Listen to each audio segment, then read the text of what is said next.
रामायण की कथा असुरों के राजा रावण के विनाश के इर्द गिर्द ही घूमती है। हम सब जानते हैं कि देवी सीता ही रावण के मृत्यु का कारण बनी थी, लेकिन क्या आप यह जानते हैं कि यह सब पहले से ही सुनिश्चित था? जी हां, रावण का अंत श्री राम के हाथों होना पहले से ही तय था। हालांकि इसकी वजह देवी सीता बनी, जो देवी वेदवती का ही पुनर्जन्म था। वेदवती देवी लक्ष्मी का ही एक अवतार थी, जिन्हें सीता जी का भी एक रूप माना जाता है। रावण के साथ जो कुछ भी घटित हुआ वह सब इन्हीं के श्राप के कारण हुआ था। चलिए जानते हैं आखिर क्यों देवी वेदवती ने रावण को श्राप दिया था, जिसके कारण उसकी मृत्यु हुई। देवी वेदवती एक कथा के अनुसार एक बार वेदवती नामक एक युवती वन में अपने ध्यान में लीन थी। वेदवती ब्रह्मऋषि कुशध्वज की पुत्री थी। कुशध्वज को बृहस्पति का पुत्र कहा जाता है। कहते हैं अपने जन्म के कुछ समय बाद ही वेदवती को वेदों का ज्ञान हो गया था, इसलिए इनका नाम वेदवती रखा गया। वेदवती एक बहुत ही सुंदर कन्या थी, जो भगवान विष्णु की बहुत बड़ी भक्त थी। जैसे जैसे वह बड़ी हुई, उसकी भक्ति के साथ भगवान के लिए उसका प्रेम भी बढ़ता गया।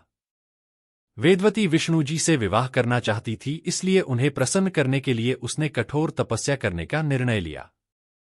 जब एक असुर ने वेदवती के आगे रखा विवाह का प्रस्ताव, वेदवती अपने इरादों की पक्की थी। वह निर्णय कर चुकी थी कि उसे विष्णु जी से ही विवाह करना है। किंतु उसके परिवार वालों ने उसका साथ देने से साफ इनकार कर दिया, इसलिए विवश होकर वेदवती को अपना घर छोड़ना पड़ा और वह वन में चली गई। बाद में उसके परिवार ने उसे अपना लिया और वापस आश्रम ले आए।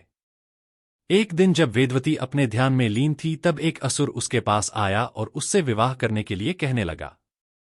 जब वेदवती ने उसका प्रस्ताव ठुकरा दिया, तब उस राक्षस ने उसके माता पिता का वध कर दिया, जिसके बाद वेदवती आश्रम में एकदम अकेली पड़ गई।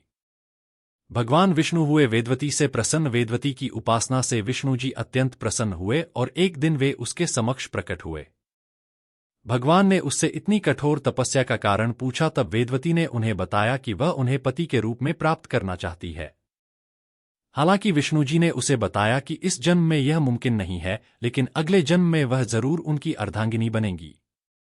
वेदवती ने विष्णु जी से विवाह करने के लिए समस्त संसार को त्याग दिया था, किंतु उसकी इच्छा पूरी न होने पर भी भगवान के प्रति उसकी श्रद्धा कम नहीं हुई और वह लगातार उनकी आराधना करती रही। रावण और वेदवती एक दिन जब वेदवती एकांत में अपनी तपस्या में मग्न थी, तभी उस समय का सबसे शक्तिशाली और खतरनाक असुर रावण वहां से गुजर रहा था। जब उसकी दृष्टि वेदवती पर पड़ी तो वह उसकी सुंदरता को देख सम्मोहित हो गया। रावण ने वेदवती से विवाह की इच्छा जताई। जब उसने विवाह के लिए मना कर दिया, तब रावण वेदवती के केश पकड़कर उसे घसीटता हुआ ले जाने लगा। इस बात से क्रोधित होकर वेदवती ने अपने केश काट दिए। साथ ही उसकी पवित्रता को भंग करने की कोशिश करने पर उसने रावण को श्राप दिया कि एक दिन वह उसकी मृत्यु कारण बनेगी। बाद में स्वयं को रावण से बचाने के लिए वेदवती ने अग्नि में कूदकर खुद को भस्म कर लिया। वेदवती ने राजा जनक की पुत्री के रूप में लिया जन्म। चूंकि वेदवती का श्राप खाली नहीं जा सकता था, इसलिए उसने अपना अगला जन्म मिथिला नरेश राजा जनक की पुत्री देवी सीता के रूप में लिया। जैसा कि विष्णु जी ने वेदवती को वचन दिया था कि अगले जन्म में वे उसके पति बनेंगे, इसलिए देवी सीता का विवाह विष्णु जी के 7वें अवतार श्री राम के साथ हुआ। जब रावण ने छल से सीता जी का अपहरण किया था, तब श्री राम ने उसका वध करके अपनी पत्नी को छुड़ाया था। इस प्रकार वेदवती के श्राप के अनुसार देवी सीता के रूप में वह खुद रावण के विनाश का कारण बनी।